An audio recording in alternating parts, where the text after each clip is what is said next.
¿Qué tal, amigos? Muy buenas noches. Bienvenidos a este webinar gratuito en el cual vamos a estar presentando la introducción a la informática. En CCP estamos muy contentos porque estamos iniciando esta nueva etapa en la cual vamos a tener diferentes aspectos, diferentes webinars que van a ser gratuitos, que van a ser introductorios a diferentes especializaciones que vamos a ir teniendo a lo largo del tiempo. Los invitamos a que tomen estos webinars que son completamente gratuitos para que ustedes puedan tener la parte introductoria. Entonces, no importa si no son expertos en computación, tienen otra carrera, a lo mejor son, no sé, licenciados en Derecho, a lo mejor son gente de medicina, a lo mejor son amas de casa que quieren pues simplemente tener estas habilidades nuevas. Con esos cursos introductorios vamos a tratar de empezarlos a guiar hacia el camino de la informática por si ustedes quieren tener estas nuevas habilidades en sus vidas cotidianas. ¿Ok? Entonces, pues bueno, sin más preámbulos, vamos a continuar, vamos a comenzar con nuestro webinar gratuito. Vamos a hacer la parte introductoria del mismo. ¿Ok? Entonces, ¿con quiénes somos? ¿Ok? CCPEC, Centro de Competencias Profesionales y Educación Continua. Somos una marca registrada. Bienvenidos al webinar gratuito Introducción a la Informática, noviembre del 2023. Su maestro, Javier Ley, es ingeniero en sistemas computacionales, tiene un posgrado en redes de computadora y tiene una maestría en dirección de proyectos. En los últimos 6 años ha tenido cursos de especialización en programación en C, C++, programación en Java, programación en Visual Basic. Es certificado en Microsoft Office, es Special docente, actualmente es docente de las asignaturas o diferentes asignaturas en universidades premium en México. Fue coordinador académico de las instituciones ejecutivas y maestrías en UVM en Ciudad de México. Fue docente de medio tiempo en Universidad del Valle de México, en la Ciudad de México también. Fue ingeniero en soporte e instalaciones a nivel Latinoamérica. Fue formador de procesos en PepsiCo a nivel Latinoamérica y su CCPEC es el Centro de Competencias Profesionales y Educación Continua. Somos una empresa formalmente constituida en México. Contamos con la propiedad intelectual de nuestra marca al estar registradas y contar con el respaldo de nuestra marca propiamente registrada ante las diferentes autoridades. Contamos con diferentes alianzas estratégicas en la aplicación, evaluar los conocimientos, habilidades y destrezas del capital humano que a lo largo de su vida laboral han adquirido con fines de certificación competentes. Esta parte es importante porque nosotros vamos a tomar esas habilidades que el candidato o la candidata tiene o que ha adquirido con diferentes empleos, con diferentes habilidades, las vamos a pulir y a través de un examen de conocimiento les vamos a otorgar un certificado. ¿Ok? Entonces, esa parte es importante. También es la adquisición de nuevas habilidades o destrezas que al tomar esos cursos, estos webinars gratuitos, usted va a estar adquiriendo para lograr obtener diferentes conceptos, como puede ser, por ejemplo, un mejor empleo, un empleo menos esforzante, un empleo que sea más remunerado, o contar con diferentes habilidades para que en el actual empleo que tiene lograr a lo mejor algún ascenso o lograr a lo mejor. En ese webinar gratuito va a ser el día de hoy únicamente. Va a ser una hora de clase con nosotros, con el docente. La clase va a ser de 7 a 8:30 de la noche. No va a tener ningún examen, no va a tener ningún examen, no va a haber ninguna forma probatoria, simplemente es una asistencia mínima del 80% para que al término del mismo se otorgue lo que sería una constancia de participación de este curso. Al término del mismo, vamos a estar hablando un poco rápidamente sobre los diferentes cursos y las próximas certificaciones que vamos a estar otorgando en CCPEC. La biografía para este curso va a ser el estándar de competencia 056, manejo básico de equipos de cómputo.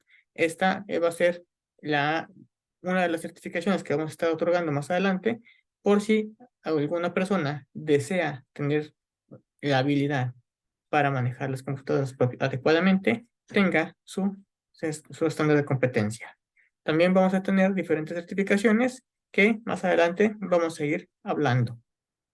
Si tienen alguna duda, algún comentario, por favor, lo hacen en el casilla. Suscríbanse a nuestro canal y obviamente vamos a estar trabajando de la mano muy cerca con ustedes para ofrecerles mejores capacitaciones para que ustedes tengan la oportunidad de mejorar su vida y obviamente su persona. ¿Ok? Vamos a comenzar con la primera parte que es importante en la computación, la memoria ROM. La memoria ROM significa Read Only Memory. Son las siglas en inglés de ROM. La ROM la podemos apreciar al prender cualquier equipo informático. Cuando usted prende su computadora, o prende su laptop, o prende el celular, o prende la tablet, va a aparecer lo que sería el símbolo, el logo de la marca. Samsung, Motorola, HP, Lenovo, iPad o Apple, cualquiera de esas diferentes marcas va a estar apareciendo en la pantalla del dispositivo. Cuando eso sucede, el fabricante en ese momento está haciendo una verificación de todo el sistema de la computadora o de la laptop o del celular o de la tablet, ¿no? Incluso hoy en día ya hay refrigeradores o ya hay lavadoras o diferentes dispositivos como los tostadores o microondas que se pueden interconectar a la casa. Y este mismo va a hacer que tengamos diferentes comunicaciones. Más adelante lo vamos a ver con las redes PAN. ¿Ok? Entonces, esto se convierte en una información en la cual todos los dispositivos tienen que estar revisando y verificando que tengan diferentes disposiciones y que tengan diferentes capacidades que estén funcionando correctamente, que funcione correctamente el teclado, que funcione correctamente la pantalla, el monitor, que funcione el micrófono, las cámaras web, etcétera, ¿no? Que todo eso lo está haciendo en el momento que aparece ese logotipo de la marca, ahí es donde se muestra o se está verificando todo ese tipo de elementos. E incluso en algunas computadoras, de repente se escuchará algún sonido, algún pitido, pip, pip, o alguna serie de pitidos en los cuales esto está haciendo que el hardware esté funcionando y obviamente la memoria ROM lo está reconociendo que está trabajando de forma correcta. Si la memoria ROM llegase a tener algún error, llegase a tener alguna falla, en automático, esta lanzará un mensaje al dispositivo en la pantalla e indicará cuál es el problema. Muchas veces, no sé si les ha tocado, de repente no conectamos el teclado a la computadora y no lo detecta la misma al momento de prenderse, entonces detecta que no hay ningún teclado y se detiene. ¿Por qué? Porque está haciendo la verificación que está conectado el teclado en este caso, hacia la computadora. Lo mismo pasará de repente si dejan conectada alguna memoria USB en la computadora o en la laptop, ¿no? De repente cuando se prende, la computadora o la laptop detecta esa USB y detiene el arranque de la computadora, diciendo, ¿sabes qué? Hay algo que está impidiendo que yo arranque, entonces hay que revisarlo. Entonces les indica que hay algo que no los deja avanzar, que se ha retirado, que se ha conectado, dependiendo de la situación. Después de que se modifica, se verifica esa parte, ya sea que se retire la USB o se conecte el teclado, se le dará generalmente la tecla F1 para que siga avanzando. Entonces, esos son algunos de los elementos que tiene la memoria ROM. La memoria ROM, la única persona o la únicos que los pueden estar modificando es el propio fabricante. ¿A través de qué? De los diferentes dispositivos y actualizaciones que periódicamente estará lanzando en el futuro. Cada cuando hace una actualización de la memoria ROM, dependerá de cada fabricante, pero al menos 2 veces al año hay una actualización de la memoria ROM en los diferentes dispositivos, ya sea laptops, celulares, tabletas, PCs. ¿Por qué? Porque eso garantiza que los fabricantes envían información nueva hacia el dispositivo y esto actualiza para que quiten diferentes errores. También eso es importante. Los fabricantes hoy en día pueden hacer actualizaciones remotas o físicas. Esas son las dos formas en las que puede el fabricante modificarlas. En equipos que son ya algo viejitos, no sé, a lo mejor 10 años o más hacia atrás, el fabricante, la única forma para hacer la actualización tiene que ser de forma física, es decir, tienes que ponerle una memoria USB o un CD-ROM al dispositivo para que físicamente desde esa unidad extraiga la información y la actualice. ¿Ok? Pero si tu equipo es reciente, no sé, el 2015 hacia adelante, casi todas las actualizaciones ya son vía internet, ya simplemente hay que bajar el archivo y se estará actualizando de forma constante. Normalmente las actualizaciones llegan en la madrugada, 2, 3 de la mañana, más o menos. Entonces, siempre que sea posible, pues dejar el teléfono o la laptop prendida para que se actualice cada que se requiera, ¿no? ¿Cuáles son las recomendaciones en la memoria para la memoria RAM? La recomendación, las recomendaciones son actualizar el dispositivo, protección de datos, mejora de rendimiento en el dispositivo y soluciona los problemas de fábrica de forma masiva. ¿Ok?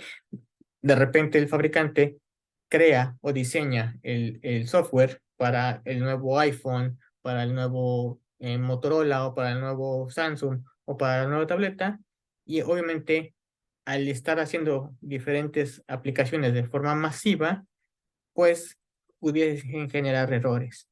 Esos errores son detectados al estar trabajando y el mismo fabricante, vía internet, alguna actualización, mandará la solución del problema, se descargará en la próxima actualización que tenga el propio dispositivo y a lo mejor pedirá que reinicie el dispositivo, que la apague y la prenda, etcétera, y eso va a hacer que funcione nuevamente ese dispositivo. ¿Ok? Entonces, pues bueno, ahí estamos trabajando y estaremos funcionando de forma masiva. ¿Ok? ¿Hasta aquí vamos bien? Correcto. Muy bien. Las preguntas y dudas, por favor, hasta el final. Cualquier detalle, si tienen alguna, levanten su manita y con gusto los atendemos.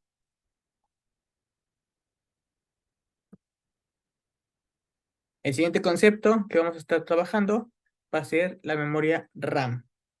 La memoria RAM, a diferencia de la ROM, esta es la memoria que ya trae físicamente la computadora o el celular o la tableta. Este es un elemento crítico. En esta memoria se guardan todos los usuarios, todos los programas que tienen los usuarios en sus computadoras, en sus dispositivos. Esta es donde vamos a almacenar los programas que estén abiertos. Si usted abre, por ejemplo, vamos a pensar que estemos en la tablet y estamos trabajando en Facebook, tenemos el Spotify abierto, tenemos no sé, 4 o 5 páginas web abiertas y al mismo tiempo estamos trabajando a lo mejor con, no sé, con WhatsApp.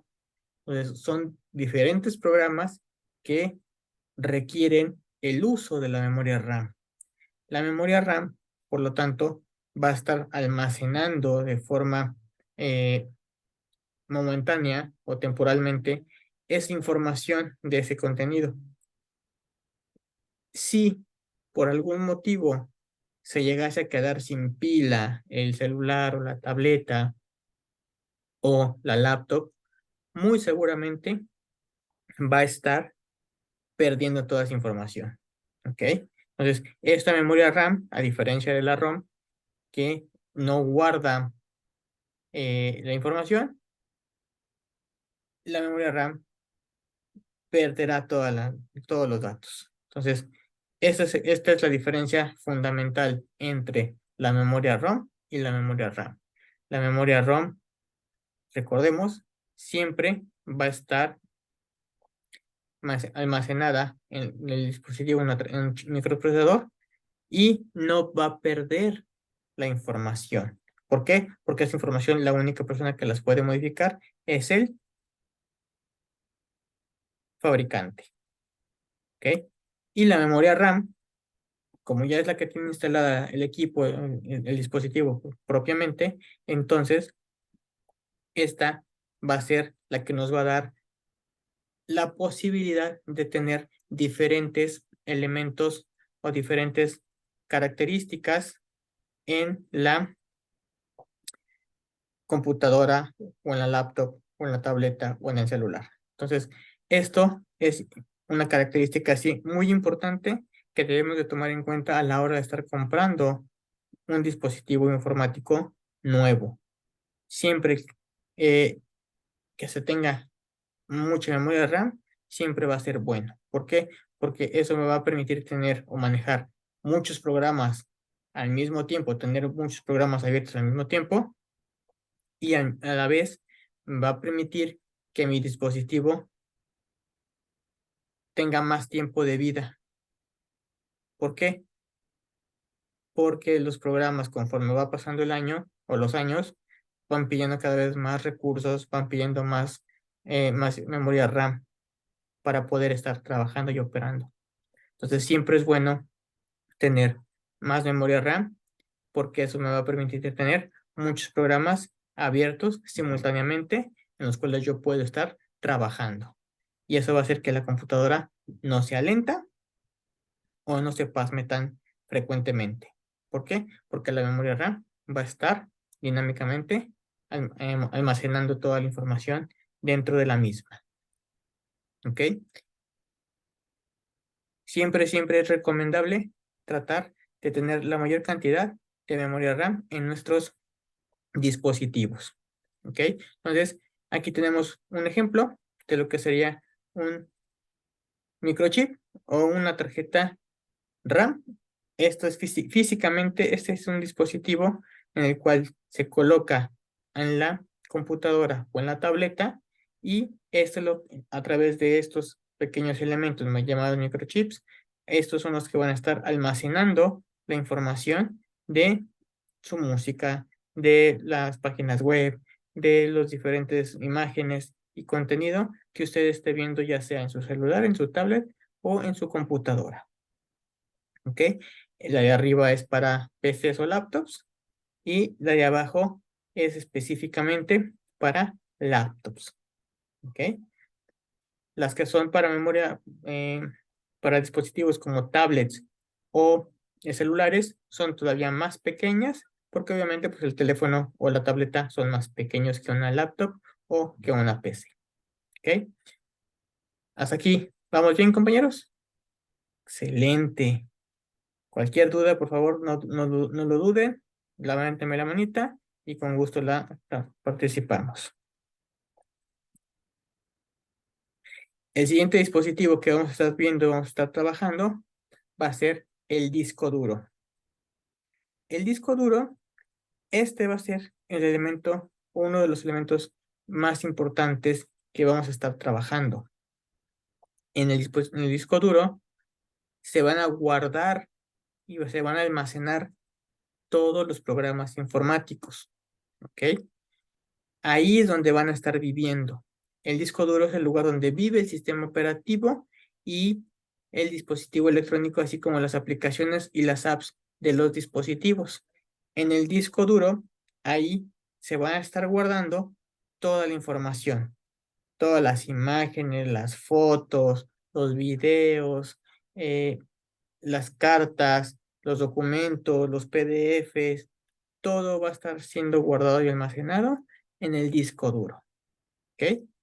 Se le conoce en inglés como Hard Disk Drive o con sus siglas HDD, que son en inglés, o simplemente en español, disco duro. ¿Ok?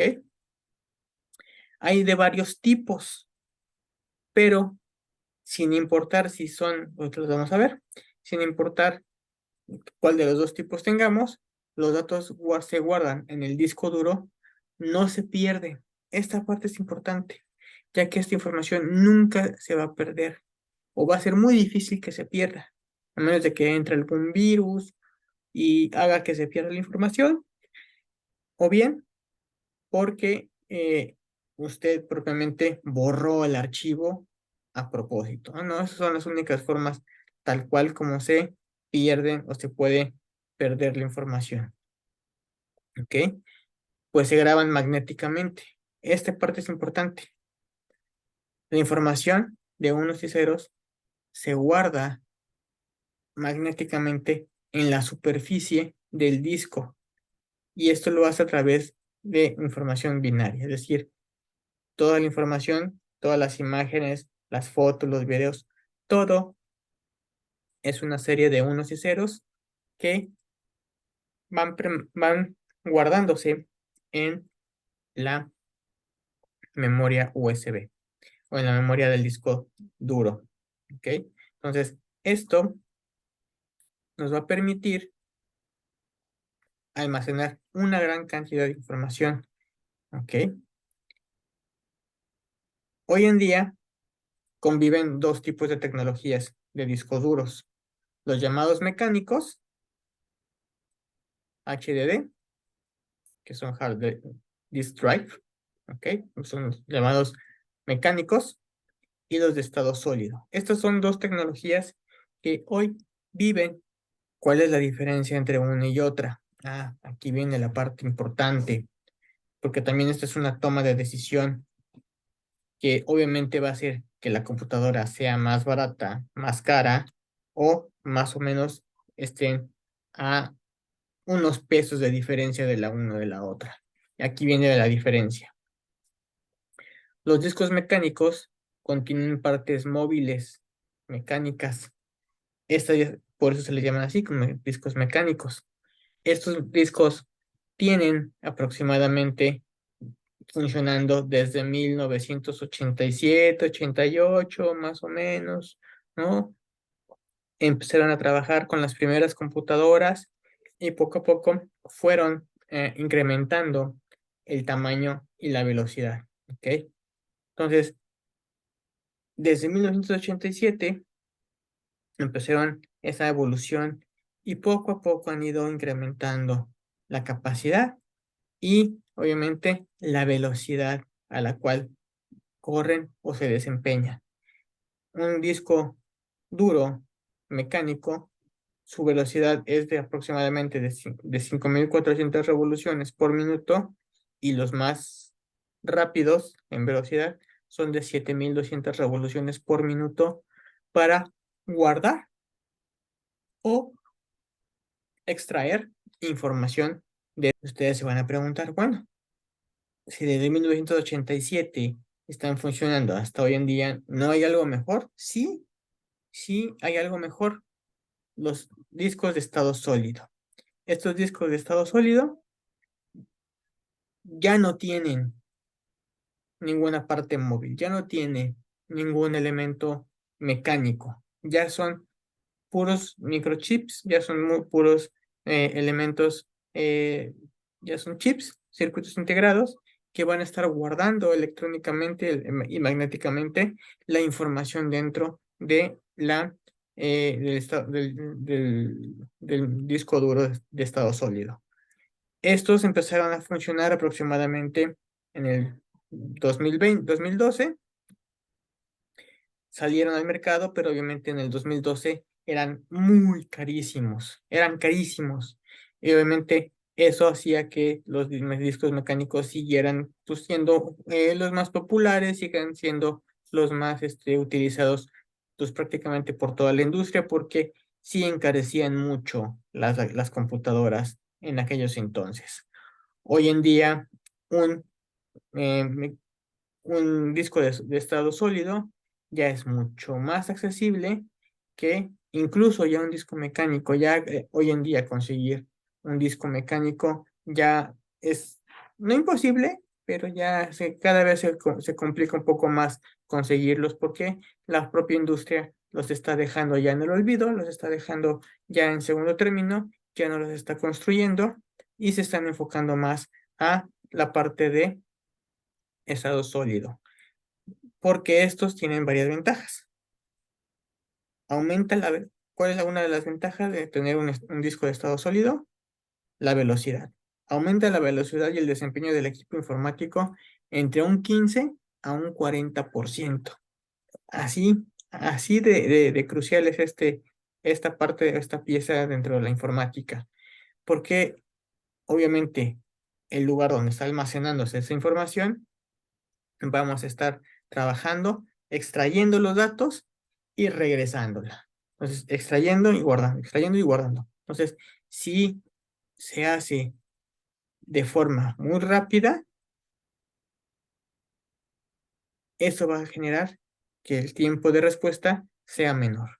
Entonces, los estados sólidos van a ayudarnos en la velocidad y en el desempeño de nuestros equipos, a diferencia de los mecánicos, porque estos tienen velocidades de 5.400 revoluciones, es decir, está girando el disco a 5.400 revoluciones cada minuto, mientras que los estados sólidos van a estar funcionando a velocidad prácticamente de la luz, ¿no? Entonces, es una velocidad completamente diferente y obviamente vamos a estar teniendo unos rendimientos en los equipos mucho mejor.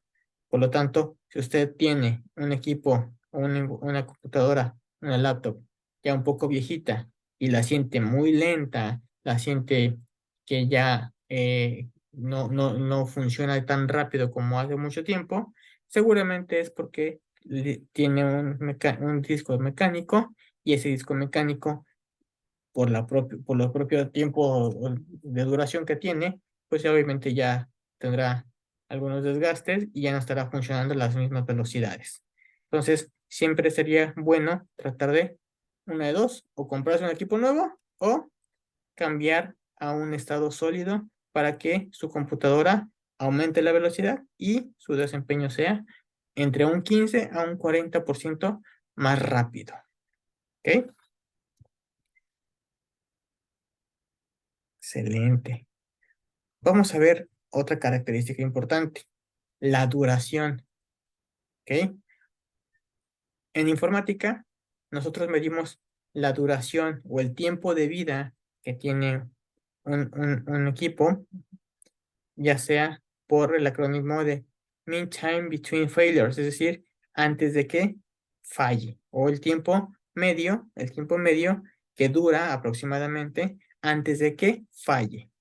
Normalmente, en los en los discos duros mecánicos, tenemos aproximadamente, más o menos un promedio de 300.000 horas continuas de uso. Es decir, que estén las 24 horas prendidas y apagadas. Esto aplica, por ejemplo, para servidores donde se tiene la información, por ejemplo, los servidores de Google, los servidores de Amazon, los servidores de Mercado Libre, los servidores de Gmail, ese tipo de empresas de infraestructura, siempre va a estar prendido el disco duro, nunca se va a apagar. Entonces, ahí más o menos es donde están diciendo que dura un disco duro mecánico, dura aproximadamente un promedio de 300.000 horas continuas. Si eso lo traducimos a días, entonces 300.000 horas de duración continuas entre 24 horas nos está dando que son 12.500 días de uso continuo. Si eso lo pasamos a años, más o menos serían 34.24 años. Es decir, que un disco mecánico, usándolo a su máxima velocidad, usándolo diario, 24 horas al día, sin que se apague la máquina y esté trabajando todo el tiempo la máquina, tentativamente tendríamos un tiempo de vida de 34 años para que un disco duro mecánico se descomponga. Es un promedio, ¿ok? Y obviamente teniendo diferentes condiciones. En mi experiencia, más de 20 años en la parte informática, rara vez se me ha descompuesto un disco duro mecánico, ¿ok? Se descomponen porque de repente el equipo se cae, el equipo no sé, es maltratado de forma, es aplastado, ese tipo de cosas.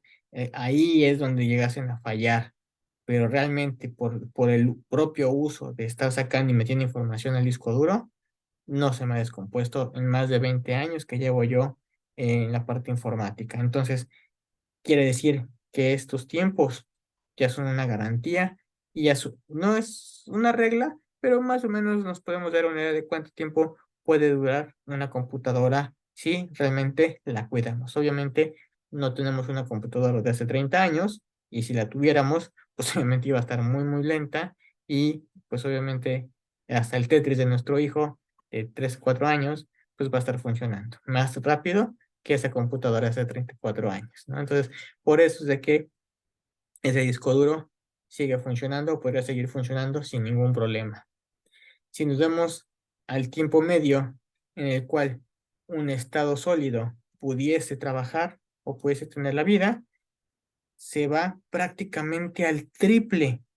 Si ustedes se fijan, el tiempo medio para que falle un disco duro de estado sólido es aproximadamente de entre 1 millón de horas y 1,5 millones de horas. ¿Ok? Entonces, obviamente esto hace que el estado sólido gane actualmente en velocidad, en rendimiento, en durabilidad.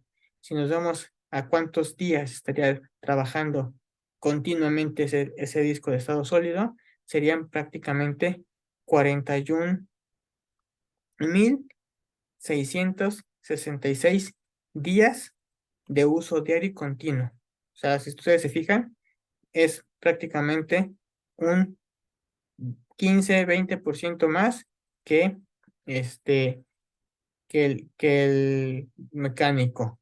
Y si nos vamos a tiempo de duración ya en años, serían 114 años para que un disco de estado sólido llegase a lo que sería su etapa final o su duración de estar malo, ¿no? Entonces, tendrían que pasar 114 años para que tentativamente se descompusiera un disco de estado sólido. Si se llegan a descomponer, sí, volvemos. Hay que tener cuidado, al final de cuentas son piezas electrónicas, un sobrevoltaje, un apagón de luz, ese tipo de cosas son los que pudiesen dañar el disco duro, ¿vale? Entonces, pues bueno, ahí estaremos trabajando en la parte de estado sólido. Hasta aquí. ¿Dudas, preguntas, chicos? Excelente, no hay ninguna duda. ¿Ok? En cualquier momento, si tienen alguna duda o pregunta, por favor, levántenme su manita, el digital, y con mucho gusto la resolvemos. Entonces, avanzamos al siguiente elemento.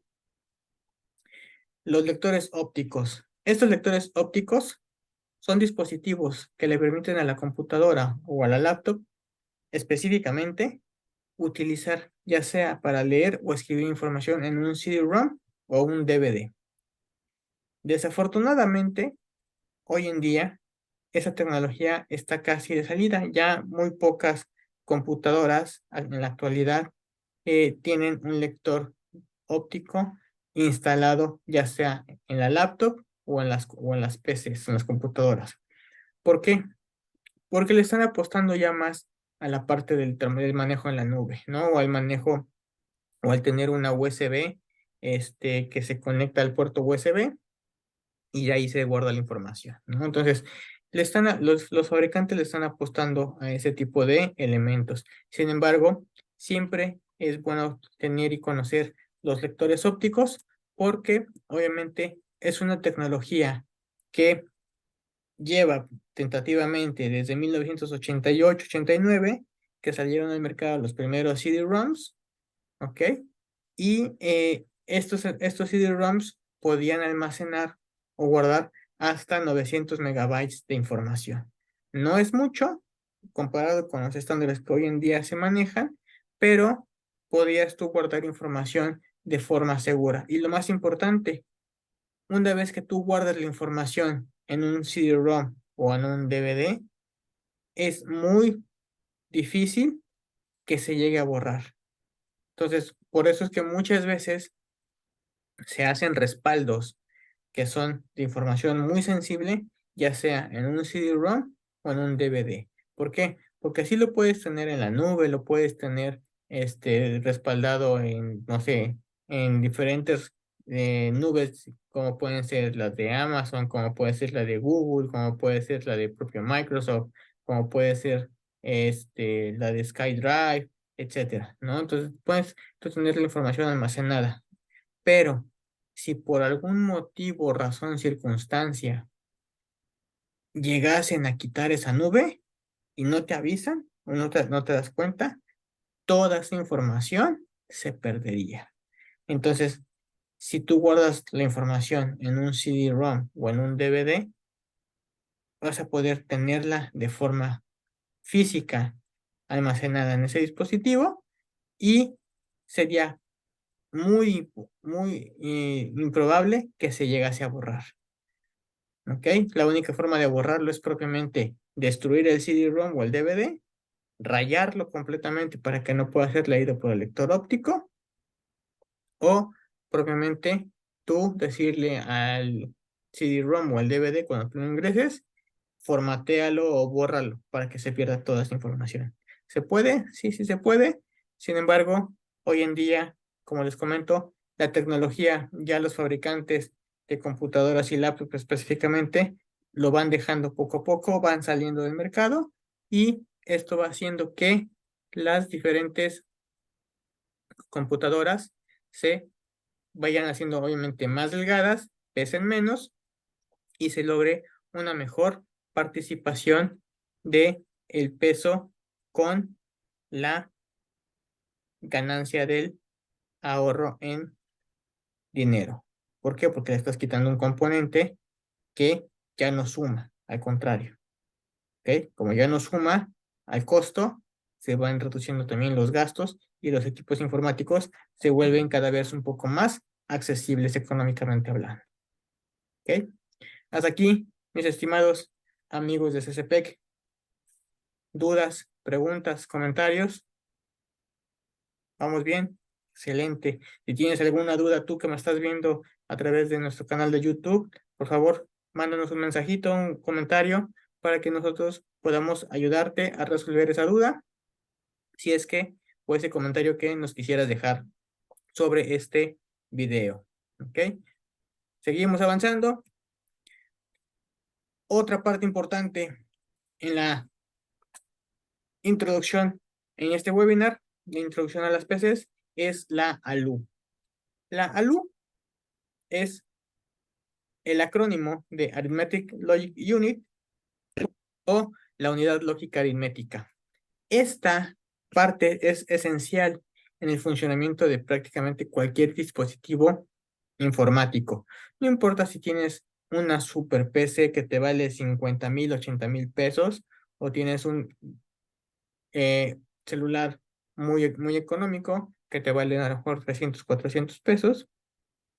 El ALU está presente en todos ellos. ¿Por qué? Porque así de simple es la que va a estar haciendo las operaciones matemáticas. No importa si es una simple suma de 2 más 2 o 4, 5 por 8 o cualquier operación matemática muy sencilla, hasta las aplicaciones matemáticas tan complejas como la que ustedes se puedan imaginar, ¿no?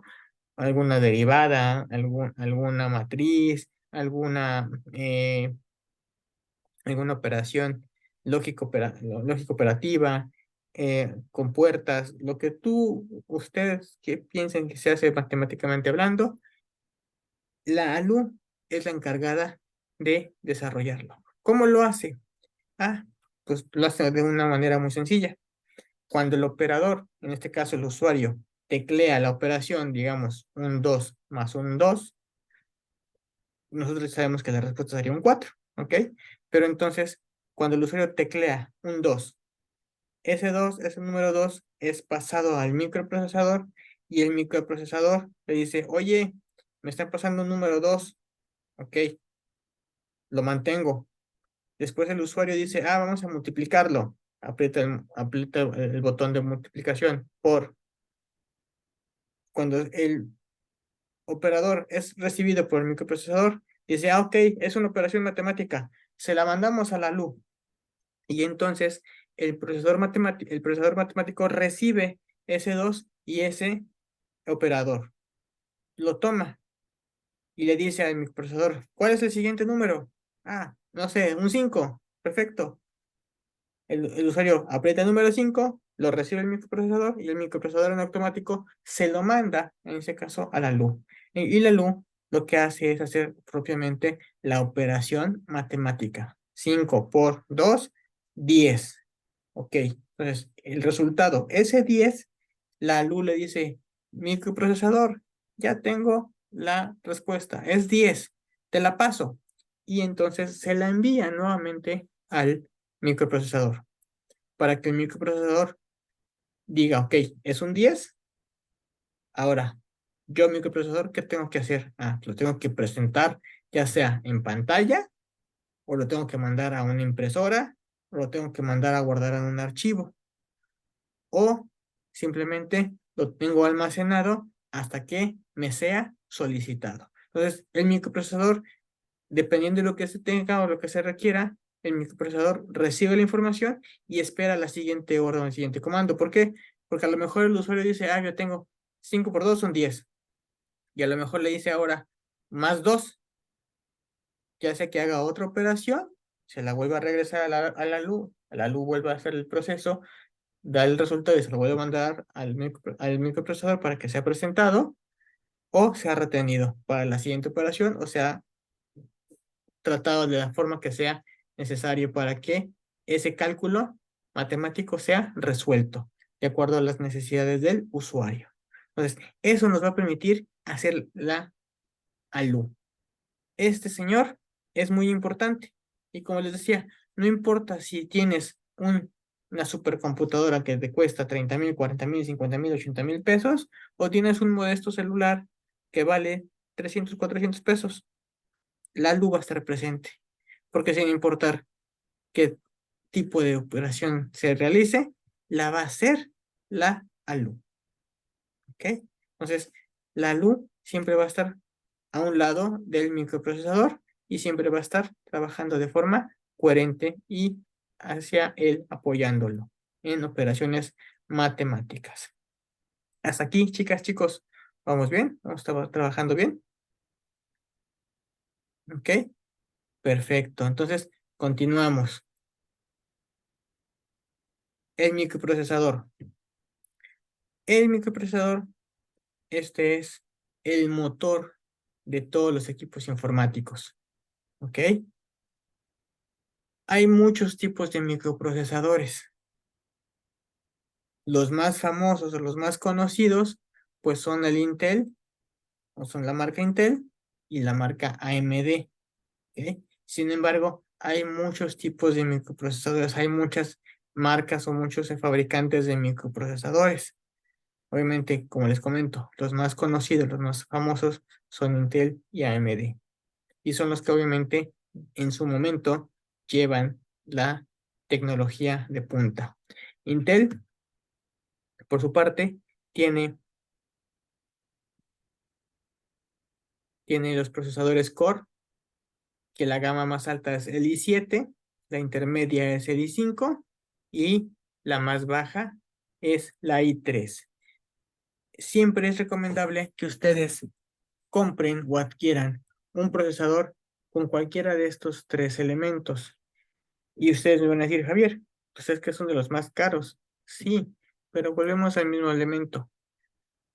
Posiblemente ahorita sean muy caros, pero eso va a hacer que tu equipo extienda la vida más tiempo para que tú, obviamente, puedas tener mayor duración con ese equipo. Obviamente te permita a lo largo del tiempo bajar el costo.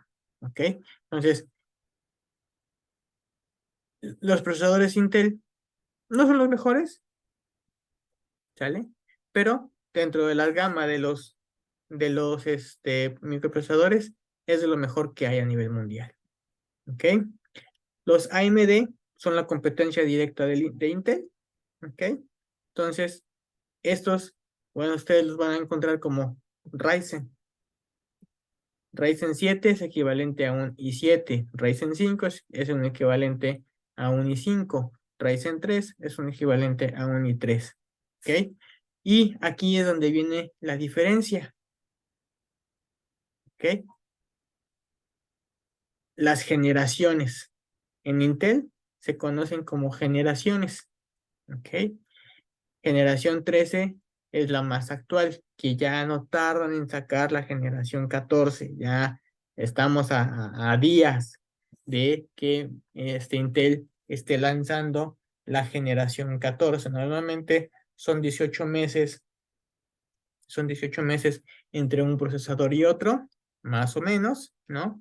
Pero en ocasiones, si el avance tecnológico es muy bueno o es demasiado bueno para esperarse los 18 meses, lanzan la generación antes y obviamente pues le darán más tiempo de vida a esto. Entonces, aquí el Core el Core 7, 5 o 3, pues básicamente la generación más actual es la 13.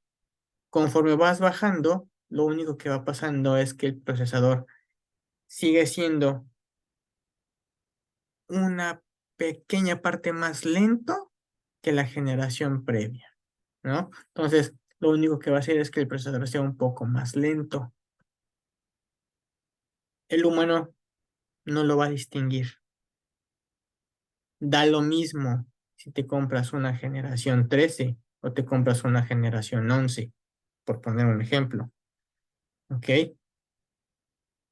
El humano en las velocidades y la percepción que tiene el humano no va a ver la diferencia entre un procesador i11, generación i7, generación 11, y un Intel i7, generación 13. Son nanosegundos de diferencia. Es nada, ¿no? Realmente no lo va a sentir. ¿Ok? Lo mismo pasa con los AMD. El AMD Ryzen es la generación más actual, la 7, la 5, la 3. Dependiendo de la generación, va a ser la velocidad a la cual va a estar corriendo. Por ejemplo, hay generación 5000 o 5000 series, o serie 5000, ¿no? Que va a ser la velocidad más actual. Hoy en día está la velocidad 6000, ¿ok? Nada más que yo lo puse porque, o para que ustedes vean que cómo se puede distinguir esas series. Hoy en día, si tú vas a diferentes tiendas departamentales, lo más seguro es que te encuentres, lo más actual, lo más seguro es que te encuentres este tipo de computadoras. Intel Core i7, Core i5, Core i3, generación 13 o generación 12. O incluso en algunas tiendas departamentales, generación 11, ¿no? Obviamente eso va a hacer que los equipos bajen el costo. Entre más viejito sea el procesador, bajan aproximadamente entre 1000 y 2000 pesos, más o menos, ¿no? Entonces, pues bueno, esa es la diferencia también económica que hay entre el dispositivo de punta y una o dos generaciones atrás. La generación, hoy en día, para el 2023, una generación 5000 series o las 6000 series son las más actuales. ¿Ok?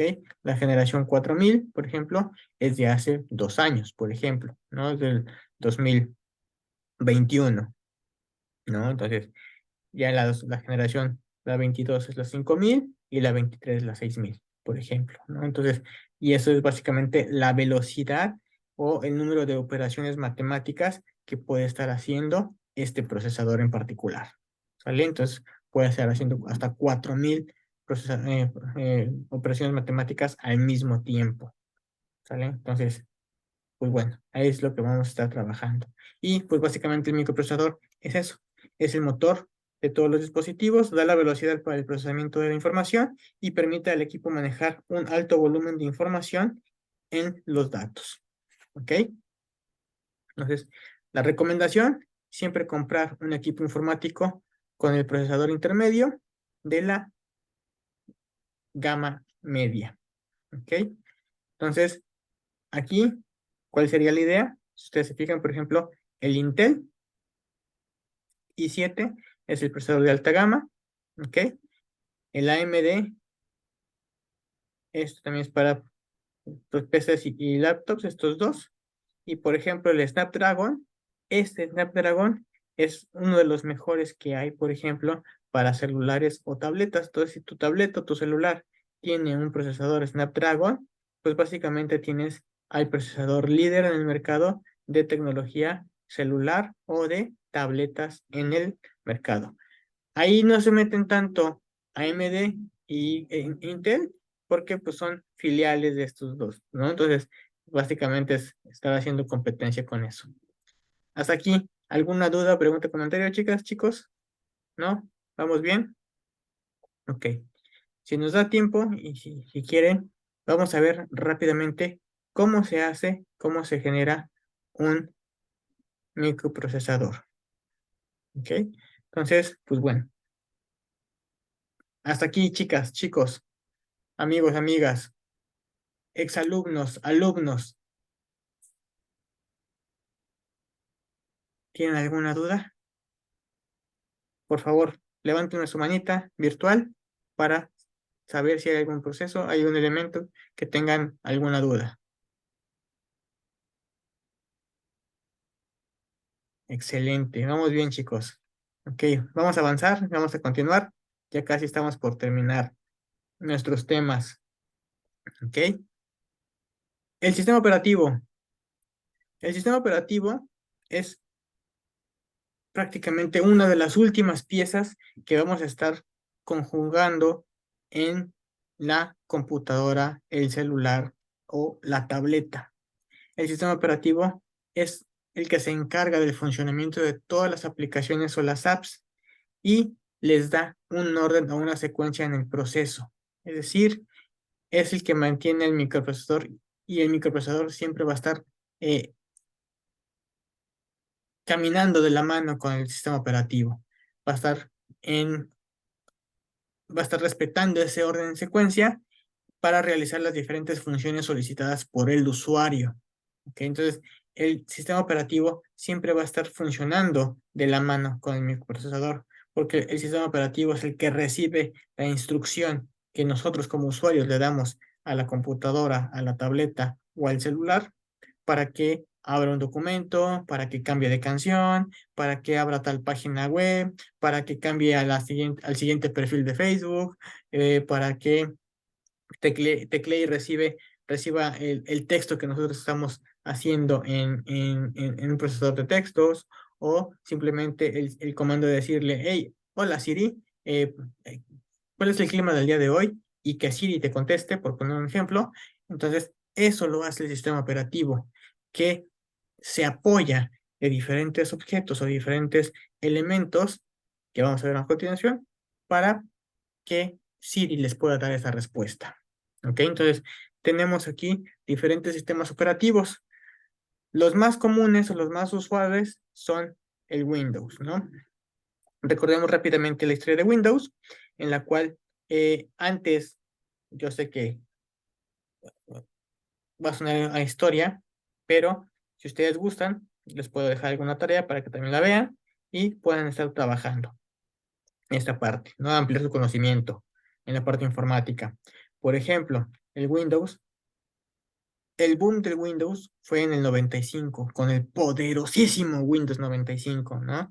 De repente, a lo mejor a los que hemos estado trabajando ya en el mercado hace ya algunos años, nos va a sonar mucho esta parte. Antes, chicos, si ustedes son alumnos, pues prácticamente millennials, o son alumnos que tienen, no sé, 15, 16 años, obviamente nunca van a ver, nunca van a ver trabajar al Windows 95, pero les voy a decir una cosa, el Windows 11 y el Windows 95 comparten más o menos el 65% de el núcleo original del Windows. ¿Ok? Entonces, le han ido mejorando, le han ido agregando, le han ido poniendo más elementos, pero al final de cuentas, la esencia, el núcleo, sigue siendo muy similar al Windows 95. Lo han ido mejorando, le han ido agregando más cosas, más seguridad sobre todo, pero en esencia, el núcleo es Windows 95. ¿Ok? Entonces, chicos, ustedes están trabajando, nosotros estamos trabajando en esencia con un programa informático de hace prácticamente 30 y tantos años. ¿Ok? Entonces, pues bueno, vamos a estar jugando con eso. El Mac o el iOS de la Mac no se queda muy atrás, ¿eh? No se queda muy atrás del Windows 95. También fue el primero que sí, se pelean ahí, en su momento, Bill Gates y el Steve Jobs se pelean quién era quien desarrolló la primera interfaz gráfica para los sistemas operativos, se lo pelean. La realidad es que en esta ocasión, al parecer, lo que dicta la historia es que Mac le ganó a Windows en la parte gráfica. Sin embargo, quien se popularizó más rápidamente y se hizo todo un boom fue Windows. Y es así que ese boom sigue siendo hoy en día muy importante. Hoy en día el 65-70% de los equipos informáticos a nivel mundial utilizan Windows. No importa si es original o es pirata, pero al final de cuentas estás utilizando un sistema operativo Windows. Que sea original o que sea pirata es otro tema, ¿no? Que ya en un próximo webinar futuros vamos a estar hablando de eso, ¿no? Entonces, la historia es esa. Pero ambos vienen de otros elementos o de otros sistemas operativos. Linux y Solaris son dos sistemas operativos todavía un poquito más viejitos que Windows y Linux y Windows y iOS. ¿Ok? Entonces, Linux y Solaris son completamente gratuitos. Linux y Solaris son completamente gratuitos. Bueno, Solaris no tanto, pero el que sí es completamente gratuito es Linux. Si tú quieres utilizar un sistema operativo y no pagar por él, entonces te recomiendo que uses Linux. ¿Cuál es la desventaja?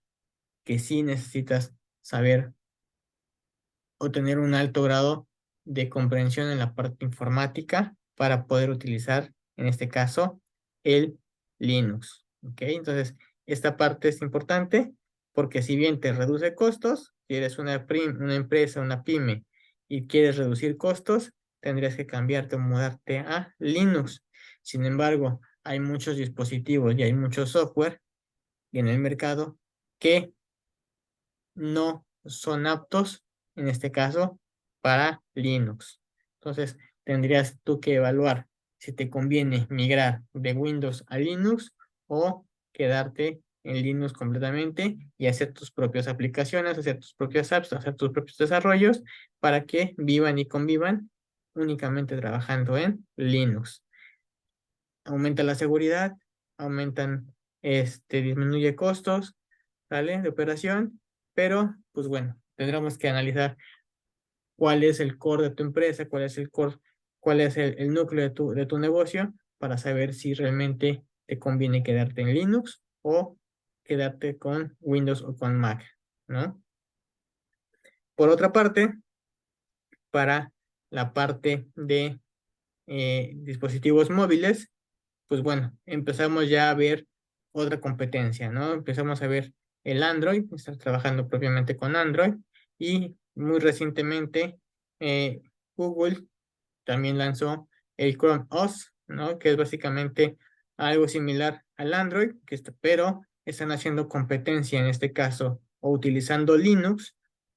eh, Google crea Google crea su propio sistema operativo para poder competirle al Windows y al Mac. Tiene desventajas, ¿no? Porque hay muchas aplicaciones, muchos elementos que siguen sin funcionar porque comparten plataforma con Linux y entonces pues no te va a estar dando algunas herramientas que pudieses tener en otro sistema operativo como es Windows o Mac, ¿no? Entonces, el sistema operativo siempre va a ser parte fundamental para cualquier sistema informático, ¿ok? Hasta aquí, chicas, chicos, dudas, preguntas, comentarios. ¿Vamos bien? Excelente. Ok, entonces avanzamos. La CPU, ¿no? La CPU, sus siglas en inglés, CPU o Central Processing Unit, o en español, la unidad central de procesamiento. Es el conjunto de elementos que le dan la habilidad a un equipo informático de interpretar las instrucciones que le son dadas por el usuario mediante los distintos periféricos de entrada o de salida. Más adelante, en dos láminas más adelante, vamos a estar viendo qué son los periféricos de entrada y de salida. Ahorita quedémonos, por favor, en CPU, Central Process Unit, o la unidad central de procesamiento. Entonces, la CPU va a contener todos los diferentes dispositivos y los va a reunir en secuencia y los va a redirigir apoyándose con la ALU y con el sistema operativo para realizar una o varias tareas. Entonces, la CPU va a conectar todos los diferentes dispositivos que acabamos de ver, va a conectar la ALU, va a conectar el disco duro, va a conectar la ROM, va a conectar la RAM, va a conectar todos esos elementos se van a interconectar y van a crear en en un pedazo de hardware, van a crear lo que se conoce como la tarjeta madre. Esa tarjeta es una pieza de hardware que integra físicamente diferentes circuitos electrónicos e integrados para conectar e interconectar y hacer todas las diferentes conexiones con el disco duro, con la LU, con la memoria RAM, con la memoria ROM y con el disco duro. Y obviamente con el microprocesador.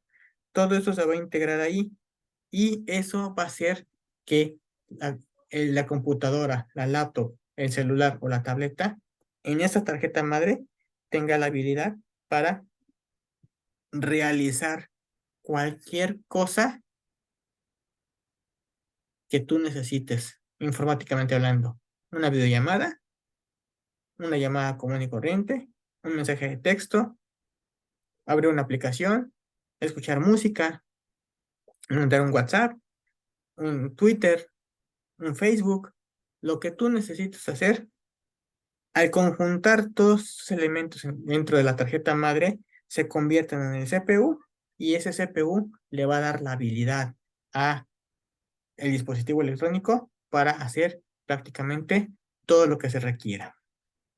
¿Ok? Entonces, hasta aquí, ¿vamos bien?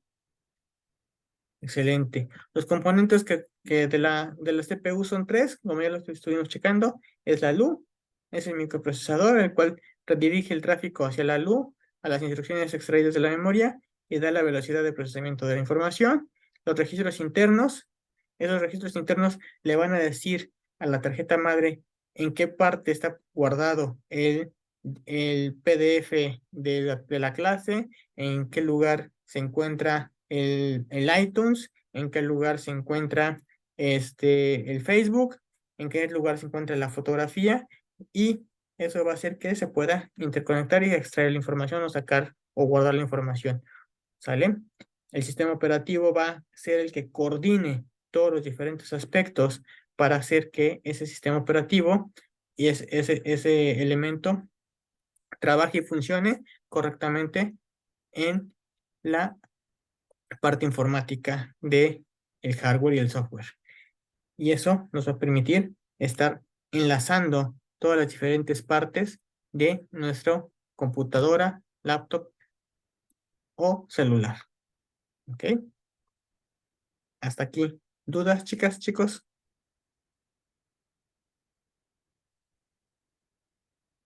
Excelente. Vamos bien entonces. Avancemos. Entonces, Ahora vamos a estar trabajando o vamos a estar viendo rápidamente qué son los periféricos de entrada. Los periféricos de entrada son todos los dispositivos que le permiten a los equipos informáticos usar y o manejar la información del mundo real en el mundo digital. ¿Ok? Entonces va a tomar la información del mundo real y la va a tratar de transformar para ser utilizada en el mundo digital. ¿Cómo lo va a hacer? A través del teclado, a través del ratón, a través de la pantalla touch, a través de la pantalla de táctil, del micrófono, la cámara web, a través del Wi-Fi o a través de la red SPAN. ¿Ok? Entonces, todos estos son elementos que le van a estar enviando información de entrada al el dispositivo y ese lo va a estar recibiendo para ser manipulado y va a ser usado dentro del mundo digital. ¿Ok? Perfecto. ¿Hasta aquí en dudas? Excelente. Avanzamos entonces. El periférico de salida o los periféricos de salida son todos los dispositivos que le permiten a los equipos informáticos usar y o manejar la información del mundo digital al mundo real. ¿Ok? Entonces, este es al revés. Los periféricos de salida, como su nombre lo indican, van a permitir que la información digital salga hacia el mundo real. ¿Ok? ¿Cómo hacemos eso? A través, por ejemplo, de una impresora. A lo mejor nosotros hicimos un documento en Word, tenemos un PDF hecho, pero lo tenemos en el mundo digital. Pero por alguna razón lo necesito yo tener en físico para dárselo a lo mejor a algún juez, algún magistrado, al profesor que entregar la tarea, presentar algún documento ante la fiscalía, presentar alguna receta médica para los pacientes, etcétera, etcétera. Entonces necesito sacar la información del mundo digital y ponerla en físico, ¿no?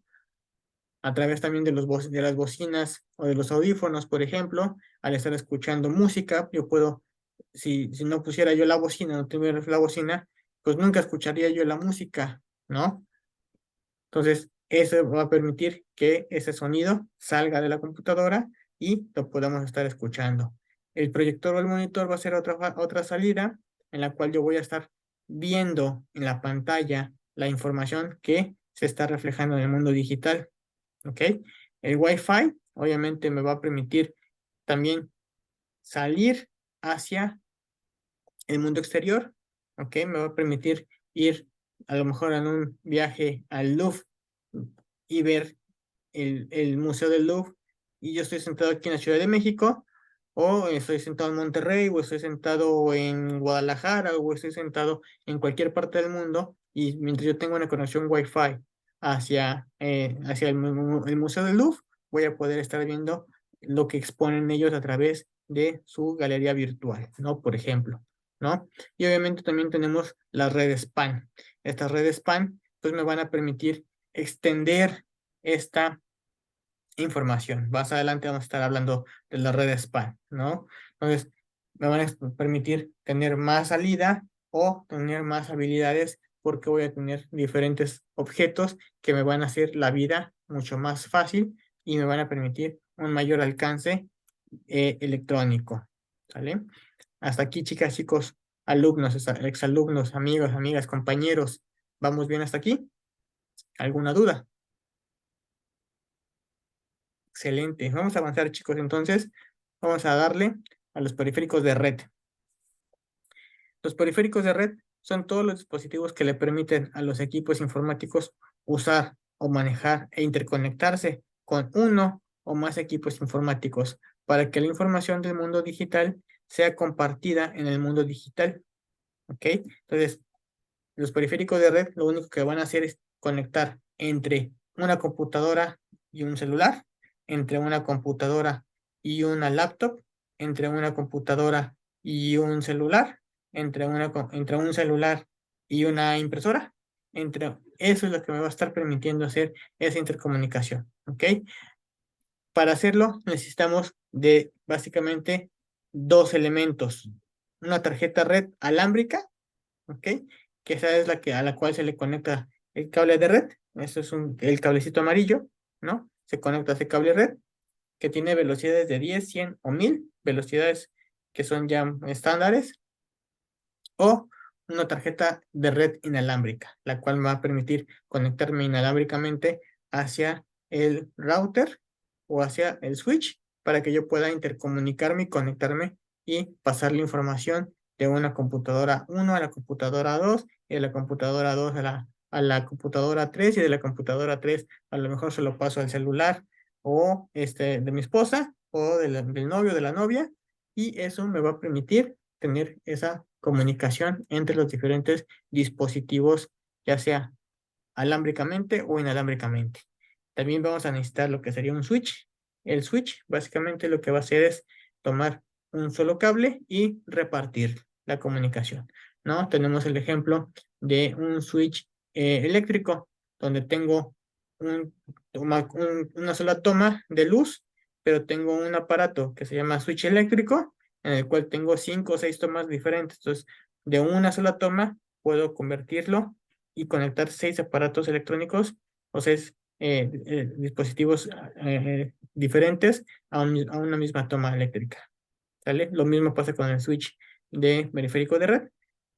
Voy a poder conectar ya sea alámbricamente o inalámbricamente 1, 2 o, dependiendo del alcance del switch, hasta 25, 40 o 50 dispositivos al mismo tiempo. ¿Sale? Entonces, eso me va a permitir avanzar. El módem, antes, cuando teníamos los principios del Internet en México, usábamos el módem, que es básicamente un aparato que envía la información vía teléfono y se escuchaba el shh. Entonces, se hacía la interconexión y te daba la salida al Internet, ¿no? El router, que esto ya funciona a nivel capa OSI número 3. Este router lo que nos va a permitir es dar la limpieza de la señal, hacer el encaminado hacia la salida propiamente del Internet para que nos lleve a la dirección que nosotros estamos buscando, por ejemplo, ccpec.online.com, y poder salir de ahí, ¿ok? Y buscar la página, en este caso de ccpec, ¿no? ccpec.online, ¿no? Y ese router va a guiarnos hacia la página, en este caso, de ccpec, ¿ok? O a la página web que tú quieras buscar. Y por último, el Bluetooth, ¿no? También el Bluetooth es parte de los periféricos de red, pero aquí el alcance es ya muy limitado. El Bluetooth nos va a ayudar a estar haciendo lo que se conoce también como las redes PAN. ¿Por qué? El Bluetooth, por el alcance que tiene, que es aproximadamente, en los mejores de los casos, son 50 metros. Obviamente estamos hablando que no tengas ninguna pared, que no tengas ningún dispositivo, no sé, alguna malla ciclónica, no sé, alguna pared de concreto, ese tipo de cosas que van reduciendo el alcance, ¿no? Entonces, si tú no tienes ningún elemento de ese tipo, el Bluetooth te va a dar un alcance máximo de 50 metros a la redonda del dispositivo. Entonces, por eso es de que hoy en día, por ejemplo, podemos conectar el carro al teléfono y van a estar funcionando, interconectando la información y puedes escuchar la música, contestar mensajes, leer correos electrónicos, escribir correos electrónicos mientras tú vas manejando, ¿no? Por ejemplo, ¿no? Escuchar la música a través de una bocina o tener ya los audífonos inalámbricos que hoy en día pues, son populares prácticamente en todos los ámbitos de la vida cotidiana. Tenemos ya un audífono Bluetooth inalámbrico, ¿no? Y eso nos permite generar lo que hoy conocemos como las redes, ¿ok? Entonces, esto es un ejemplo de que es una interconexión entre una red. Tenemos diferentes elementos, por ejemplo, esto es lo que les decía, ¿no? Tenemos aquí 3 computadoras personales, una laptop, una impresora y un servidor. Entonces, estos elementos se conectan a un switch. Este switch reparte la información. Por ejemplo, la computadora 2 manda imprimir, la computadora 1 le manda un archivo a la portátil, la portátil a lo mejor está navegando en internet, o sea, ya que se viene para acá, salió por el router y salió hacia internet, ¿no? La computadora atrás a lo mejor le mandó un archivo al servidor para almacenarlo, etcétera, etcétera, etcétera, ¿no? Entonces, esto es lo que está haciendo una conexión de red que hoy en día podemos tener en casa, por ejemplo, ¿no? Hoy donde estamos trabajando normalmente en las casas, normalmente tenemos un router que puede ser de Telmex, ¿no? Usualmente, ¿no? Un router, y este router es el que nos da la salida hacia el internet, ¿no?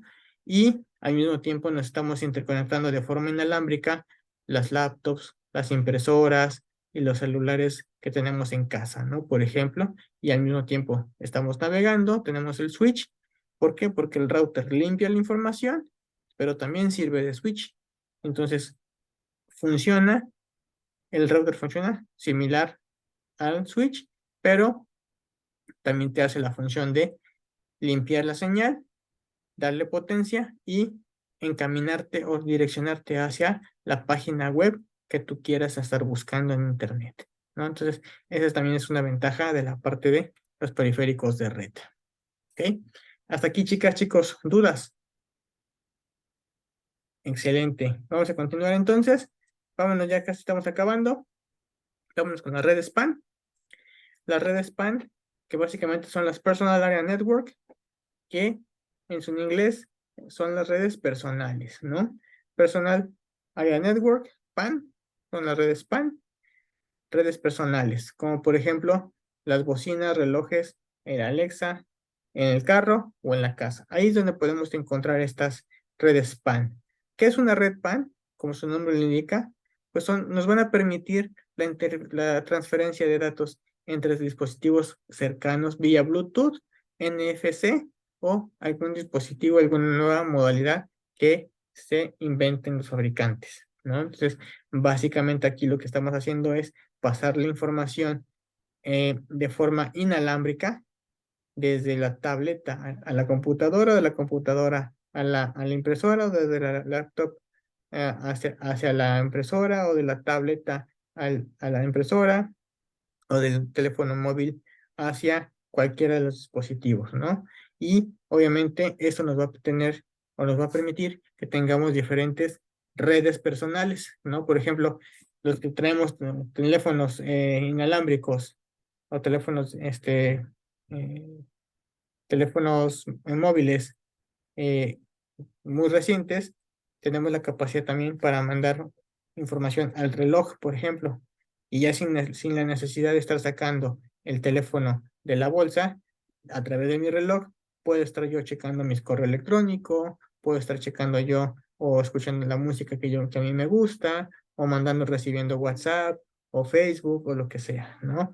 ¿Por qué? Porque lo estamos haciendo a través de una red PAN que estamos trabajando. O también otro ejemplo muy clásico, ya muy común, es el clásico Alexa, ¿no? Ya tenemos ahí la bocina Alexa en la casa, y obviamente nada más le decimos: Alexa, pon música, y ya poner música, ¿no? Alexa, ponte lo de Luis Miguel, y ya se ponen ahí las canciones de Luis Miguel, ¿no? Por poner algún artista, algún famoso, ¿no? Alexa, ¿cuál es el clima que está en, no sé, en Guadalajara? ¿No? Y entonces Alexa entrará a internet, buscará el clima de Guadalajara y te dirá: en Guadalajara ahorita está lloviendo, ¿no? Por poner un ejemplo, ¿no? O está nublado, o la temperatura es de tantos grados centígrados, etcétera, ¿no? Entonces, eso lo vas haciendo a través de una red PAN que vas conectando con tus diferentes dispositivos. Y obviamente, por ejemplo, la casa es el siguiente paso, ¿no? Hoy en día, la casa empieza ya a ver que el foquito de color, que lo puedes prender y apagar desde una aplicación. Ya, por ejemplo, hay refrigeradores que los puedes conectar a internet, y mientras tú estás en la oficina, el refrigerador puedes estar viendo cuál es el contenido de tu refrigerador, y obviamente puedes tú ordenar desde la oficina tu despensa, ¿no? Por ejemplo, ¿no? Y ya el supermercado te mandará el súper que tú ordenes, o que el propio refrigerador ya está ordenando porque ya se quedó, o ya llegó al punto en el que nada más me queda 1 litro de leche. Pues entonces en automático manda la alerta y le llega al supermercado que más te convenga, ¿no? Y al que te cuesta menos, más barato, etcétera, etcétera, en que tú le configures ahí, mandará la alerta, y entonces ese supermercado, vía pickup, te mandará básicamente el, la leche o el jamón o lo que te haga falta, ¿no? Entonces, esta parte de la casa inteligente es en la que México está avanzando apenas. Sin embargo, ya en Europa y en Asia ya es algo ya muy común que tengas un refrigerador que, sin que tú le estés diciendo, en automático pide las cosas y van llegando a la casa. Muy bien, chicos, chicas, hasta aquí. ¿Dudas, preguntas? ¿Vamos bien? Excelente, va. Estamos por acabar. Vámonos con el costo-beneficio. Eh, el costo-beneficio no es otra cosa de qué es lo que más te conviene a ti a la hora de estar comprando un equipo. En los 20 años que llevo en la parte informática, y prácticamente desde que me gradué, hay muchas personas que conozco, me han conocido a través pues, de la vida. Me han preguntado, oye, Javier, ¿y tú qué equipo informático me recomiendas para comprarle a mi hijo, a mi hija, para comprar el próximo, ahora sí que con el aguinaldo que viene ya ahora en diciembre, tener un equipo informático bueno? Eh, lo primero que yo te diría es, pues básicamente es cuánto quieres invertir en un equipo informático, ¿no? Esa es la primera inversión. Si de entrada tú me dices lo menos que se pueda, te voy a decir entonces no gastes. ¿Por qué? Porque si tú me dices lo menos que se pueda invertir, entonces honestamente yo te diría no compres nada. Porque si vas a comprar lo más barato que te encuentres, a la larga te va a salir más caro. ¿Por qué? Porque ese equipo muy rápidamente, en menos de un año, año y medio, cuando mucho, ya lo vas a sentir lento, que no funciona, que se traba. Este, ¿Por qué? Porque los equipos informáticos, que en este caso las tiendas departamentales, como X, como marcas que nosotros todos conocemos aquí, de Mamá Lucha y todos sus elementos, o los que son siempre más baratos, y demás, ellos siempre los más baratos es porque ya saben que tecnológicamente hablando, ese equipo ya es prácticamente obsoleto, ¿ok? Por eso te lo dan de rebaja, te lo dan de descuento. Hace poco, por ejemplo, tuve el caso de un vecino que compró un equipo ahí con Mamá Lucha, y y a los 6 meses ese equipo informático ya estaba descompuesto, ¿no? Entonces ya no le servían, fue pérdida total. ¿Por qué? Porque el equipo le salió muy barato, lo tenían en promoción, y obviamente el equipo no es de una marca buena, tampoco es una marca, patito. Entonces todo eso afectó. Entonces, el esfuerzo que hizo ese vecino en comprarse un equipo económico, en menos de 6 meses ya estaba en la basura. Y esos 3,000, 4,000 pesos que invirtió en el equipo, en 6 meses se fueron a la basura. ¿Ok? ¿Y por qué? Porque el costo de reparación de ese equipo era muy alto a comparación de que si compraba uno nuevo. Entonces, o uno de mejor marca. Entonces, la primera recomendación a la hora de que tú compras un equipo informático es, si vas a comprar, compra algo bueno, ¿ok? ¿Qué características en qué te debes de fijar? En primera, que sea una marca reconocida. Eso es lo primero, que sea una marca reconocida. ¿Cuáles te recomiendo? HP, Lenovo. Samsung es muy bueno en en la parte de laptops. En México no son muy conocidas, pero son muy buenas, ¿ok? Y la marca Dell. Son las cuatro que yo te recomiendo, porque son de batalla, porque son rudas, tienen muy buenos costo-beneficio, es muy bueno. Entonces, tratar de tener una marca, ya sea Dell, HP, Lenovo o Samsung. Acer también es muy buena, ¿sale? Cualquiera de esas cinco, realmente es que vas a tener un buen equipo informático. La segunda, que debes que estar tú checando, que ese equipo informático, ¿dónde lo vas a estar trabajando? ¿Lo vas a tener fijo? ¿Vas a tener un escritorio, un lugar fijo para estar trabajando? ¿No? A lo mejor necesitas estar checando las tareas de tus hijos pequeños y demás. Entonces, te recomiendo un equipo informático fijo para que tu hijo o tu hija, que son a lo mejor de primaria, secundaria, no lo estén moviendo de un lugar a otro. ¿Ok? Pero si ya tienes un chico de prepa de universidad o que va a entrar a la universidad, entonces le conviene más un equipo fijo, le conviene más un equipo transportable, es decir, una laptop. ¿Ok? Y aquí viene la otra, laptop o tablet. Yo le diría laptop. ¿Por qué? Porque la tablet ah, todavía no tienen tanta potencia informática como una laptop. El procesador todavía no es tan bueno como una laptop. ¿Ok?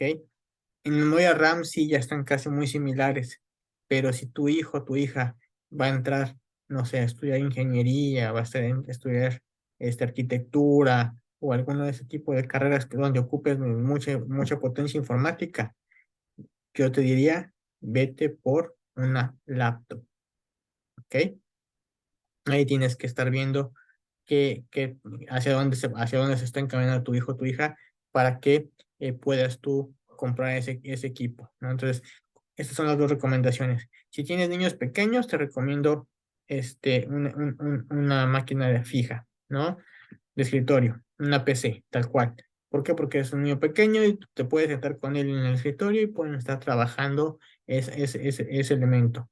Pero si ese equipo te va a servir para ti como eh, ama de casa o como papá que se está trabajando y nada más se lo prestas al niño para que haga tareas o algo por decirlo, pues bueno, tienes que estar ahí decidiendo cómo vas a estar trabajando esa parte, ¿vale?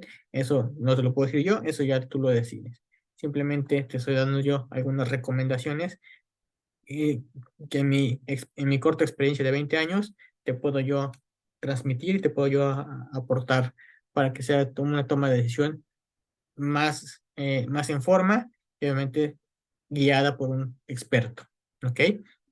Entonces, aquí básicamente es eso, ¿no? Si tu niño o tu hija ya está de secundaria a prepa, posiblemente también una laptop sería muy buena, una buena idea, ¿ok? Ahora, el siguiente punto que debes estar checando, volvemos al punto. Si tú me dices comprar el equipo más barato, de entrada te digo, frénate y no compres nada, ¿ok? ¿Qué te recomiendo? Una gama media o una gama alta. Depende de tus posibilidades económicas, ¿ok? Si no hay mucho recurso y se va a hacer un esfuerzo por comprar el equipo, yo te diría, quédate con una gama media, ¿ok? ¿Por qué? Porque si quieres invertir lo mejor que se pueda, entonces vete siempre por la gama media, ¿ok? Pero aquí te va el tip. El microprocesador, como lo vimos hace rato, el microprocesador lo vas a comprar de gama media. Es decir, un Intel Core i5 o un AMD 5. ¿Ok? Y la memoria RAM la vas a comprar lo más alto que se pueda. De repente hay configuraciones que tienen los fabricantes que te dicen, Core i5 con, no sé, 12 en RAM o con 16 en RAM. Muy buena opción. Ryzen 5 con memoria RAM en 12 o en 16. Excelente. ¿Ok? Entonces, siempre tratar de tener la parte del procesador. Recordemos que el procesador es el motor de la computadora. Tener un motor que sea bueno, que no sea ni muy veloz, pero que tampoco sea muy lento. Uno que esté intermedio. Y siempre tener más memoria RAM. ¿Por qué? La memoria RAM va a hacer que tu equipo informático a lo largo de la vida útil del mismo sea más complicado o sea menos factible que se te haga lenta la computadora.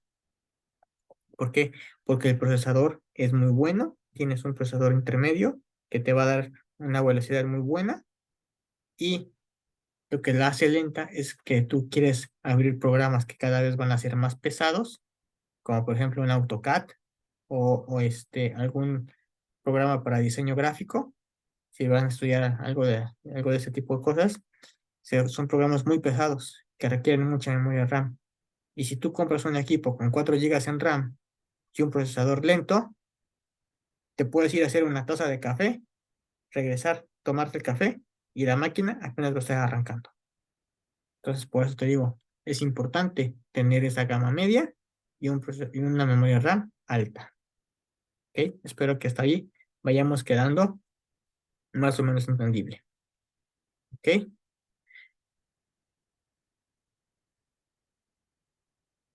De repente se da mucho en Ciudad de México, por ejemplo, que van a la Plaza de la Computación y te arman tu computadora y demás. Sí, es buena opción, es buenos elementos, pero siempre pídele la garantía a tu persona que te está armando, pídete la garantía para que te haga la computadora armada. ¿Ok? Yo lo que te recomiendo es siempre irte con el fabricante, eh, cualquiera de los 5 que te he mencionado. Acer, Lenovo, HP, Dell o Samsung, ¿no? Son como que los 5 que tenemos ahí que son de batalla. ¿Ok? Y listo.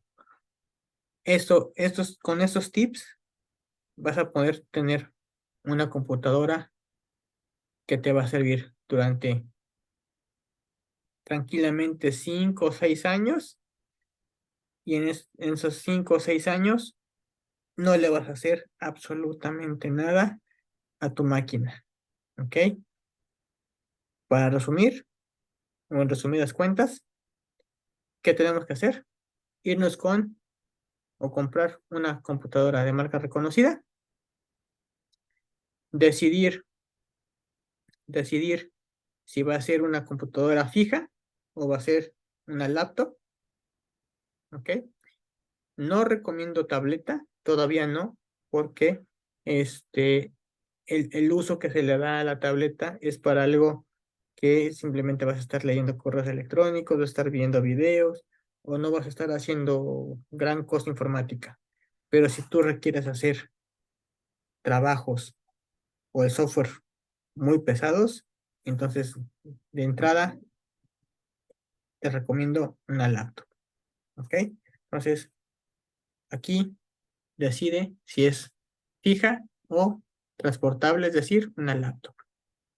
Y la característica que debes de buscar en esos equipos informáticos es que sea un procesador, ejemplo, eh, intermedio, ya sea, por ejemplo, un Intel Core i5 o una AMD Ryzen 5, por poner un ejemplo. ¿Ok? Y contar con una memoria RAM lo más alto que se pueda o que encuentres en el mercado. ¿Ok? Y el siguiente punto es un disco duro. El disco duro simplemente es el almacenamiento. 250, 512 o 1 TB es más que suficiente, ¿no? También esa parte. Entre más grande sea el disco duro, más costoso va a ser. Entonces, vámonos siempre a la parte intermedia. ¿Ok? 256 o 512 gigas de espacio de almacenamiento en disco duro son perfectos. ¿Ok? Cualquiera de los dos. Un AMD Ryzen 5 o un Intel Core i5 son perfectos. ¿Ok? Y por último, la memoria RAM. Hoy en día, lo mínimo recomendable son 8 gigas. Lo que yo te recomiendo es de que tu equipo tenga por lo menos 12 gigas en RAM, 12 gigas en RAM o 16 si se puede. ¿Ok? Eso sería como que lo óptimo para que tu máquina te dure tranquilamente y sin necesidad 6 años. Y en esos 6, 7 años no le tengas que hacer absolutamente nada. Siempre y cuando la cuides. Que no se te caiga, que no se te maltrate, etcétera. ¿Vale? Espero que con eso te pueda ayudar a elegir un equipo informático de la mejor forma y, obviamente, lo mejor. En el peor de los casos, en el peor de los casos, un 8 gigas en RAM y después de que se acabe la garantía del fabricante, se compra la memoria RAM aparte y se instalan 8 adicionales o se instala una memoria RAM de 12 o de 16 en automático. Va a ser un costo adicional, pero eso va a extender mucho la vida de tu equipo. ¿Sale? Son los conceptos que te puedo ayudar yo con esa parte del costo-beneficio de tu equipo. ¿Ok? Hasta aquí, chicas, chicos, alumnos, exalumnas, ¿todo bien? Excelente, muy bien. Vámonos a la última parte, el costo de salvamento de un equipo informático. Este costo de salvamento lo que nos va a dar es básicamente el valor de nuestros equipos informáticos, ya sea nuestra computadora, nuestra tablet, nuestro celular, nuestra laptop, cuando ya no lo ocupamos. O que decimos, no, ¿sabes qué? Ya este equipo ya está muy viejo, ya está muy obsoleto, ya lo quiero sacar, yo ya lo quiero vender. Entonces, ¿pero en cuánto lo vendo? ¿Ok? ¿En cuánto voy a pedir por él? Ah, no, pues pídete 3,000 pesos o 2,000, ¿no? Entonces, no sabemos exactamente cuánto lo pudiésemos estar vendiendo o cuál es el valor del mercado. ¿Ok? Entonces, para eso, vamos a ver el siguiente ejemplo. ¿Ok? La laptop, vamos a hacer el ejemplo sobre una laptop que compramos en el 2019, por poner un ejemplo. ¿Sale? Simplemente es para tener esa similitud. En el 2019 compraste una laptop y nos costó 15,000 pesos, por poner el ejemplo. ¿Ok? Si yo la quisiera vender hoy 2023, ¿por qué? Porque ya se acerca el aguinaldo, y ya dicen, no, pues ya está viejita, ya mejor vamos a cambiar de equipo informático, o necesito otro equipo informático, quiero vender este para con ese dinero nada más completarle lo que me falta, etcétera. Entonces, ¿cuánto le puedo vender? Ah, hay que recordar esa parte. Cada año de uso, el equipo informático se deprecia el 30%. Es decir, cada año que tú uses o no uses o guardes o simplemente tengas ahí detenido el equipo, que esa computadora, esa tablet, ese celular se va a depreciar, es decir, va a perder valor 30% cada año.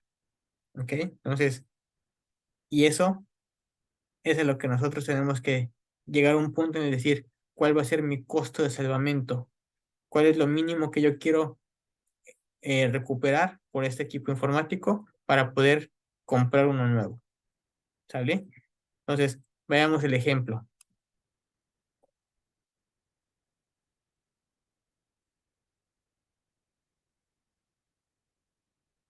Veamos el ejemplo. Entonces, en el año 2019 nos costó la laptop 15,000 pesos. La depreciación es cero. Y tenemos un valor actual en el 2019 de 15,000 pesos. En el 2020, la laptop que nos costó 15,000 pesos ya se depreció. Ya tiene esa depreciación del 30%. Entonces, veamos cuánto es. 15,000 pesos que nos costó por punto 30 nos va a dar que se depreció 4,500 pesos. ¿Ok? Entonces, si se lo restamos a los 15,000, nos va a dar un valor de 10,500 pesos. Esto es el valor que tendrías en el año 1, es decir, en tu primer año de uso, tu computadora de que te costó 15,000 pesos, ya ahora vale 10,500. Para el año número 2, esta computadora, esa misma laptop, ya vale ahora 10,500 pesos, pasa otro año, se deprecia, hacemos otra vez el cálculo y ya nos sale que tenemos un valor de 7,350 pesos. ¿Ok? Entonces, para el segundo año de uso, ya tu computadora que valía 15,000 pesos, para el 2021 ya cuesta 7,350 pesos. Para el 2022, esa computadora se vuelve a depreciar otro 30% y ahora vale 5,145 pesos. Para el 2023, para este año, tu computadora ya está costando, de acuerdo al mercado, 5,145 pesos. Si se deprecia al término de este año, la computadora que te costó 15,000 pesos en el 2019 estaría costando 2,601.50 pesos. ¿Ok? Entonces, si esta computadora todavía la conservamos para el 2024, entonces en el 2024 estaría costando 3,601.50 centavos. Si la utilizamos todo el 2024 y lo seguimos trabajando, todo ese año 2024 se vuelve a depreciar otro 30%. Entonces, para diciembre del 2024, tu computadora estaría costando 2,521 pesos. ¿Ok? Entonces, esta parte, esta parte es la que nosotros tenemos que decidir cuál va a ser mi valor de salvamento. ¿Ok? Si la devolvemos a depreciar para el 2025, pues me va a costar como 1,800 pesos. Entonces, aquí esto ya no me conviene. ¿Por qué? Porque ya es el monto muy bajo. Entonces, yo tengo que decidir si la vendo antes de que se acabe el 2023 para poder sacar por lo menos unos 3,600 pesos o unos 3,000 pesos más o menos de valor de salvamento, o me espero y lo trato de vender en el 2024 sabiendo que puedo obtener un rango entre 2,600 pesos a 2,500 pesos por una computadora que en el 2019 me costó 15,000 pesos. ¿Sale? Entonces, esta es la forma en la cual se está calculando el valor de salvamento. ¿Ok? Entonces, pues bueno. Pues listo, chicos. Pues muchas gracias. ¿Ok? Entonces, aquí estamos ya trabajando este valor de salvamento. Espero que les haya quedado claro cómo se utiliza. ¿Tienen alguna duda, pregunta? Coméntenmela. ¿Ok? ¿Dudas? ¿Preguntas? Excelente, chicos. Muy bien. Entonces, pues bueno, pues por el momento sería todo de mi parte. Muchas gracias por este webinar gratuito. Creo que hemos aprendido mucho en ese tiempo. Eh, en los próximos días, vía correo electrónico, van a estar recibiendo su certificado de participación de este curso. Muchas gracias por participar. El próximo curso webinar gratuito que vamos a estar manejando va a ser el manejo básico del sistema operativo. En él vamos a estar manejando la introducción hacia el sistema operativo Windows. Vamos a ir a trabajar cómo se maneja, cómo se crean carpetas, cómo se abre el sistema, cómo se pone un poco de seguridad, etcétera. Algo muy sencillo, algo muy básico para que ustedes puedan empezar a desempeñarse en la parte básica, cómo crear un correo electrónico, cómo administrarlo, cómo poner ese tipo de cosas, ¿no? Entonces, vamos a estar trabajando en este manejo básico del sistema operativo para empezar a que todas estas personas que no tienen o que no son muy conscientes en la parte informática puedan empezar a tener estos primeros pasos en la parte de el ambiente digital, ¿ok? Pues muchas gracias, chicos. Muchas gracias por su tiempo, muchas gracias por estar con nosotros en este webinar. Por favor, búsquenos en nuestras redes sociales. Vamos a estar en la página web que es ccpec.online. Por favor, búsquenos en esa página. Ahí pueden ver todos los diferentes cursos que vamos a estar trabajando, todas las diferentes capacitaciones que tenemos para ustedes. Y también búsquenos, por favor, en nuestro canal de Facebook y en nuestra página de Facebook, ccpec.online/educación.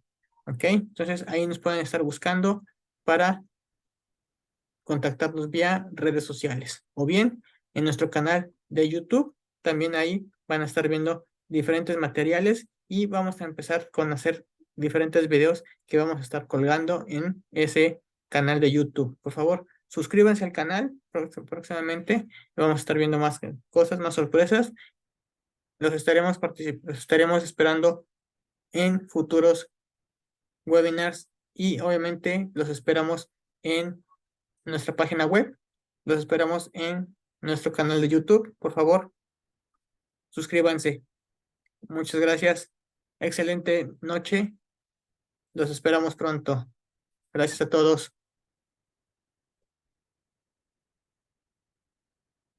Adiós, chicos.